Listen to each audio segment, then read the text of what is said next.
క్రీస్తు రక్తము చేత విమోచింపబడి పరిశుద్ధపరచబడిన వాడికి పరిశుద్ధ జీవితమే ఈజీగా ఉంటుంది, పాపం చేయటమే చాలా కష్టంగా ఉంటుంది.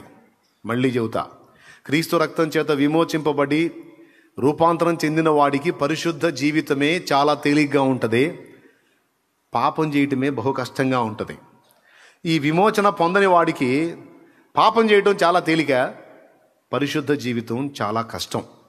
అందుకే కొంతమంది ఆవేశంగా చర్చికి వచ్చినా ఎవడో పిలిచాడని ఈ పరిశుద్ధ జీవితాన్ని కూర్చున్న మాటలు వినంగానే ఇక జంపు కనపడరు, ఇక మళ్ళీ వయమ్మ మనం ఏడు ఉంటాంలే, అట్లా అంత నీతి మన వల్ల కాదు బాబోయ్ అని సర్దుకుంటారు. ఇక ఎందుకు? వాళ్ళ వల్ల కాదు, అది కష్టం.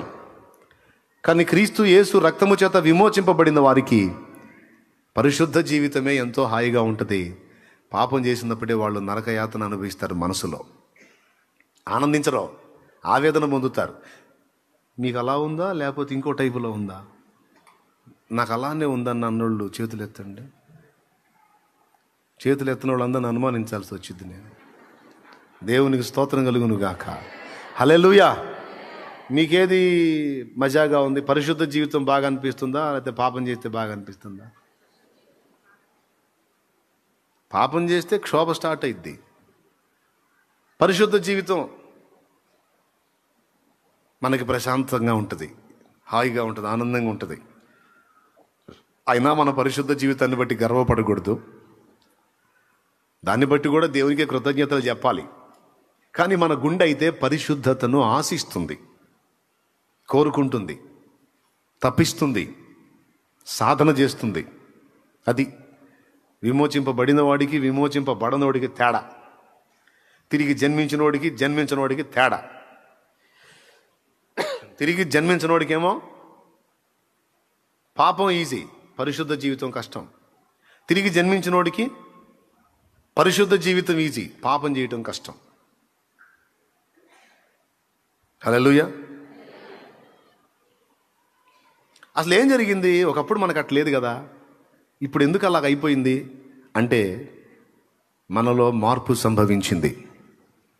అది నీ అంతటా నీ కలిగిన మార్పుగా దేవుడు నీలో జరిగించిన కార్యం. అది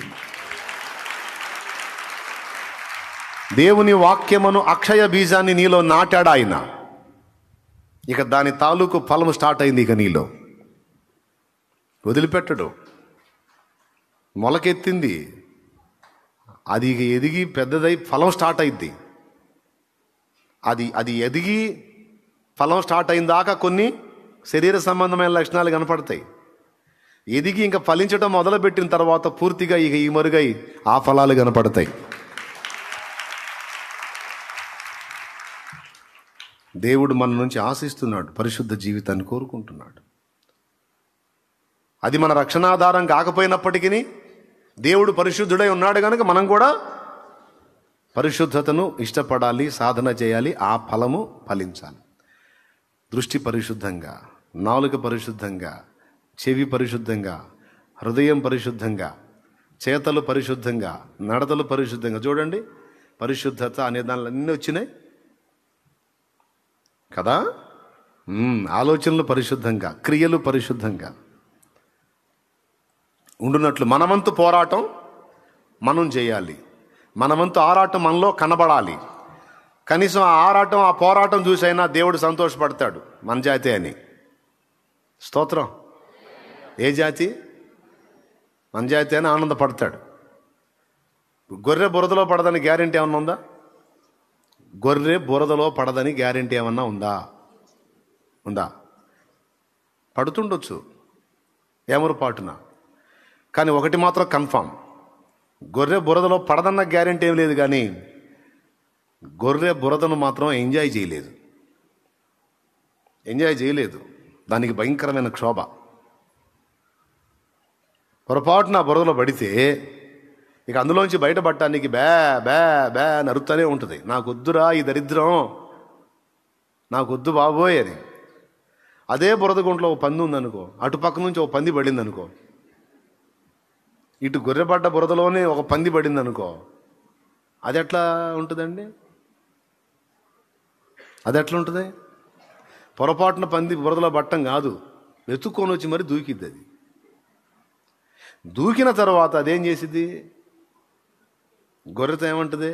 ఎవరికో ఎందుకు అరుస్తా, నాకు ఈ బురద అసహ్యంగా ఉంది, నా వల్ల కావట్లేదండి. ఏం అసహ్యంగా ఉంది? నాలాగా పొర్లాడు చూడు, అసలు నాలాగా పొర్లు చూడు, ఎంత మజాగా ఉంటుందో చూడు అంటది పంది. ఎందుకంటే దాని జాతి వేరు, దాని జాతి లక్షణం చూపిస్తుంది. కావాలంటే మంచి బురద గుంటలో పంది పడ్డప్పుడు చూసి ఒక రాయి తీసుకొని కొట్టండి, అది బయటికి పోయిద్దని చూడండి. బ్రతిమలాడుతుంటుంది, దాని మూలుగుల్లో దీనత్వం కనపడుతుంటుంది. మామూలుగా గుర్రు గుర్రు అనే పంది బురదలో ఉన్నప్పుడు మనం రాయి కొడితే చాలా శ్రావ్యంగా, చాలా సాఫ్ట్గా, మెల్లగా అరుస్తుంది అన్నమాట. బ్రదర్ గురు బ్రదర్ బ్రదర్ గురు. కానీ గొర్రె అల్లాడిపోయింది. ఇక్కడ దేవుడు కనిపెడతాడు. తొట్టుపడ్డవారు పరిశుద్ధులా లేకపోతే పాపమును ప్రేమించువారా? పరిశుద్ధతను ప్రేమించువారా, పాపమును ప్రేమించరు? ఎవరు అసలు? వీళ్ళ సైకాలజీ ఏంటి, వీళ్ళ మైండ్ ఏంటి, వీళ్ళ స్వభావం ఏంటని కనిపెడతాడు. క్రీస్తు రక్తంలో కడగబడిన వాడు తొట్టు పడడన్న గ్యారెంటీ ఏం లేదు. తొట్టు పడుతుండొచ్చు, చిన్నదో పెద్దదో. అయితే తొట్టు పడ్డ తరువాత వాడి స్పందన ఏంటో కనిపెడతాడు ఆయన. ఇదే బాగుందని ఫిక్స్ అయిపోయాడా, లేకపోతే విలవిలలాడుతున్నాడా, ఎట్లున్నాడు అని కనిపెట్టి దాన్ని ఎంజాయ్ చేయలేక తేడా పడ్డాను మొర్రో అని విలవెల్లాడుతున్నాడు అనుకో, ఖచ్చితంగా ఆ మంచి కాపరి పరిగెత్తుకొని వస్తాడు. బురదలో పడి మొర్ర పెడుతుంది అంటే అది పంది కాదు, గొర్రె. అర్జెంటుగా నేను ముందు బయటికి తీసుకోవాలని వచ్చి ఆ గుంటలో నుండి బయటికి తీసి శుభ్రంగా కడిగి ఇక నడిపిస్తాడు, గద్దిస్తాడు. ఎందుకు పోయావు అటు, నేను చెబుతానే ఉన్నాగా, ఎగురుకుంటూ పోయి పడ్డావు. పడ్డదాన్ని ఉండొచ్చుగా అందులోనంటే, ఏందా ఉండేది పాయ, ఎట్లనో వచ్చావు కాబట్టి బతికిపోయా, లేకపోతే అమ్మో ఆ కంపు నేను ఆడబడేది, దరిద్రం, నేను అనుకోలేదయ్యా. దేవునికి మహిమ. ఇది నిజముగా తిరిగి జన్మించిన వాని జాతి లక్షణం. కొడితే గట్టి కొట్టు, లేకపోతే మెలకొని కూసో. హల్లెలూయా. ఈ లక్షణం కనపడలేదు అనుకో, వీడు తిరిగి జన్మించాడో లేదా పాత జీవితంలోనే ఉన్నాడో ఒక అనుమానం. క్రొత్త జన్మానుభవంలోకి వచ్చినట్లయితే లక్షణాలు ఇవి. ఈ ఫలము కనపడిద్ది, ఆ స్వభావం కనపడిద్ది. తిరిగి జన్మించకపోతే ఆ ఫలం కనపడదు. కాబట్టి దేవుడు మన నుంచి ఆశిస్తాడు, ఎదురు చూస్తాడు. ఏమిటి ఆ ఫలం? రైట్. రెండవది, మనల్ని ఒక ఒంటరి చెట్టుగా నాటాడు. వినాలి బాగా. నేను అనవసరంగా ఏది మాట్లాడనో, ఏదైనా ఒక విషయం ఎత్తుకున్నానంటే ఖచ్చితంగా నీకు ఉపయోగపడే టాపిక్ అది ఉంటుంది. ఖచ్చితంగా పరిశుద్ధాత్మ నడిపింపులోనే తీసుకుంటా. స్తోత్రం చెప్పండి గట్టిగా. ఇక జాగ్రత్తగా వినండి. అందరినీ చెట్లుగా నాటాడు ఆయన సంఘంలో.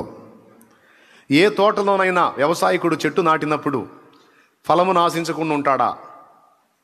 ఆశించకుండా ఉంటాడా? ఇప్పుడు ప్రార్థన తోటలో మామిడి చెట్లు నాటాం. ఇప్పుడే అడుగుతున్నారు, అన్న ఎప్పుడొస్తాయి కాయలు అంటున్నాడు. అరే నాటింది మొన్న, ఇప్పుడే కాయలు. అంటే చూడండి, ఫలమును ఆశిస్తాం. మనందరినీ దేవుడు తన తోటలో నాటాడు. మన నుంచి కూడా ఫలాలు ఆశిస్తాడు, ఉత్పత్తి. అలాగే ఒంటరిగా నాటబడిన వ్యక్తి ఒంటరిగా ఉండకూడదు. అనేక పండ్లు ఫలించాలి. పండ్లలో ఏముంటాయి? విత్తనాలు ఉంటాయి. ఆ విత్తనాలు నాటితే ఏమవుతుంది? అనేక చెట్లు వచ్చేస్తాయి. ఒక చెట్టును నువ్వు నాటు, వందలాది వేలాది పండ్లని, ఒకవేళ వరి గోధుమ లాంటి ధాన్యపు విత్తనాలు నువ్వు విత్తితే వరి కంకులు వస్తాయి, ధాన్యపు గోధుమ కంకులు వస్తాయి. ఒక్కొక్క కంకికి వచ్చి వందలాది వేలాది విత్తనాలు ఉంటాయి. వాటిని అవి ఉత్పత్తి చేసిద్ది. అవి తీసుకెళ్ళి నాటితే ఆ వందల విత్తనములు నాటబడినప్పుడు వందల చెట్లు అవుతాయి అన్నమాట. ప్రతి ఫలము మరొక చెట్టు అవుతుంది. స్తోత్రం. దేవుడు మన నుంచి, నువ్వు ఒంటరిగా ఉన్నావు కదా, ఒంటిగా ఆగకూడదు, నువ్వు అనేకులను ఉత్పత్తి చేసేటువంటి వ్యక్తివిగా ఉండాలని దేవుడు కోరుకుంటున్నాడు. ఈ మాట నా మైండ్లో పడింది నేను చర్చికి వెళ్ళే రోజుల్లో. ఈ మాట, దేవుని వాక్యంలో ఉన్న ఈ మాట నా హృదయాన్ని తాకింది. నా నుండి దేవుడు ఫలింపును ఆశిస్తున్నాడు. నేను ఒంటిగా ఉండటం ఇష్టం లేదు ఆయనకి, నేను అనేకులుగా రూపాంతరం చెందాలి అని కోరుకుంటున్నాడు అనే విషయం నాకు అర్థమైంది. బ్రదరు, నీకు అర్థమైందా? నిన్ను కూడా దేవుడు అలానే ఆశిస్తున్నాడని అర్థమైతే స్తోత్రం చెప్పు. ఖచ్చితంగా అర్థమైంది, అర్థం కావాలి. నాకు అర్థమైంది. లేఖనంలో సాక్షాత్తు యేసు ప్రభువే చెప్పాడు, గోధుమ గింజ భూమిలో పడి చావకుండిన ఎడల అది ఒంటిగానే ఉండును, అది భూమిలో పడి చచ్చిన ఎడల అది బహుగా ఫలించును అన్నాడు. ఓహో, మొట్టమొదటిది దేవుడు నా నుంచి ఒకడు అనేకులు కావాలని ఆశిస్తున్నాడు. దానికి అవసరమైనటువంటి మార్గాన్ని కూడా ఆయనే చెప్పాడు. తప్పకుండా నేను ఈ పాయింట్ని సీరియస్గా తీసుకోవాలని నా మట్టుకు నేనే కాదు, ప్రతి దైవజనుడు, ప్రతి పరిచారకుడు అదే అనుకున్నారు. ఆత్మల సంపాదన కోసం ప్రయాసపడిన ప్రతి వ్యక్తి అదే అనుకున్నారు. నేను ఒంటిగా ఉండకూడదు, నేను అనేకులను ఫలించాలి. స్తోత్రం. ఇది నా నుండి దేవుడు ఆశిస్తున్నాడు. ఓ చెట్టు అంటూ నాటితే కనీసం 100 పండ్లు రాకపోయినా కనీసం 10ల సంఖ్యలోనన్నా ఆశిస్తాంగా. మరి ఒక్క కాయ కూడా కాయపోతే మరి దరిద్రపు జన్మ కదా దాంది. ఏం జన్మ? మరి దరిద్రపు జన్మ. అంటే దీన్ని మీరు అర్థం చేసుకోండి. మరి ఒక్క ఆత్మనైనా మనం కాయలేనప్పుడు, ఒక ఆత్మనైనా మనం రక్షించలేనప్పుడు, ఒక ఆత్మనైనా మనం ప్రభావితం చేయలేనప్పుడు మన జన్మ ఎలాంటిదో కొంచెం మనం ప్రశ్నించుకోవాలి. ఎవరికి వాళ్ళు మంచి మనస్సాక్షితో. దేవునికి మహిమ. సో దేవుడు ఆశిస్తున్నాడు, ఫలించాలి. దానికి మార్గం చెప్పాడు. ఏం చేయాలంట? భూమిలో పడి అది చావకపోతే ఒంటరిగా ఉంటుంది, చస్తే ఫలిస్తుంది. దేవునికి మహిమ. ఒక విచిత్రమైన విషయం ఉంది ఇక్కడ. భూమిలో పడి జంటగా ఉంటుందా, ఒంటిగా ఉంటుందా? భూమిలో అంటే రహస్య ప్రదేశములో అది ఒంటరిగా మరణానుభవాన్ని పొందినప్పుడు దేవుని చేత ఆశీర్వదించబడి మొలకెత్తి అనేక మందిని చూపిస్తుంది, అనేక గింజల్ని చూపిస్తుంది. అది అలా రహస్యంగా ఒంటరిగా ఉండకుండా బయట రాళ్ళు రప్పలు మిగిలిన గింజలు మొక్కలతో పాటు అది కూడా అందరితో కలిసి ఉందనుకో, ఒంటరిగానే ఉంటుంది, ఒంటిగానే ఉంటుంది. ఏమైనా అర్థమైందని నేను చెప్పింది? రైట్. ఇక్కడ ఏం ఆశిస్తున్నాడు? 2 సంగతులు చెప్తున్నాడు. గోధుమ గింజ భూమిలో పడి చావకుండి నీడల ఒంటిగా ఉండును, చచ్చిన నీడల అది బహుగా ఫలించును అన్నాడు. ఇక్కడ మనం చదివిన మూలవాక్యంలో వారిలో ఒంటరి అయిన వాడు 1000 మంది అగును. స్తోత్రం. ఇక్కడ చూడండి, ఫలించాలనేది దేవుని ఆశ. మనం ఆ ఫలం మనకు రావాలి అంటే మార్గం ఏంటో కూడా దేవుడే చెప్తున్నాడు. ఏమండి, ఎన్ని సంవత్సరాలు బతికాం భూమి మీద అన్నది కాదు చరిత్ర. ఎన్ని సంవత్సరాలు బతికాం భూమి మీద? పెద్దోళ్ళు అంటారు జోక్ ఒకటి, కాకిలా కలకాలం బతికే కంటే హంసలాగా అనేక మందిని ఆకర్షించే 6 నెలలు బతికితే చాలు. అలాంటి బతుకు 6 నెలలు చాలురా. అందరి చేత చీచి అనిపించుకునే కాకి బతుకు కలకాలం బతికితే మాత్రం ప్రయోజనం ఏంది అంటారు. అంటే ఏంటి? 10 మందికి ప్రయోజనకరంగా బ్రతుకు. లోకం చెప్పే సామెత. క్రీస్తు యేసునందు నేను మీకు చెప్పే మాట ఏంటంటే, ఎన్ని సంవత్సరాలు బ్రతికామన్నది కాదు, ఎలాంటి జీవితం జీవించాం. ఓకే, భూమి మీద మనం అంటూ పుట్టాం, కొంతకాలం బ్రతికాం, వెళ్ళిపోయాం. నువ్వు స్త్రీవి కావచ్చు, పురుషుడివి కావచ్చు, చదువు ఉన్నోడివి కావచ్చు, చదువు లేనోడివి కావచ్చు, చిన్నోడివి కావచ్చు, ముసలోడివి కావచ్చు, కుర్రోడివి కావచ్చు, నడి వయసుడివి కావచ్చు. ఒక మాట, నువ్వంటూ భూమి మీదకి వచ్చి వెళ్ళిపోయిన తర్వాత నీ చరిత్ర ఇతరులకు మాదిరికరంగా ఉందా, ఇతరులను ప్రభావితం చేసే విధంగా ఉందా లేదా అన్నది ప్రశ్న. నీకంటూ ఒక చిన్నపాటి చరిత్ర అయినా ఉందా? దాని గురించి చెప్పుకొని 10 మంది ఆదర్శం పొంది దీవించబడే అవకాశం ఏదన్నా ఉందా? అలాంటి బ్రతుకు నీకుందా లేదా? ఇది నా ప్రశ్న. దేవునికి స్తోత్రం.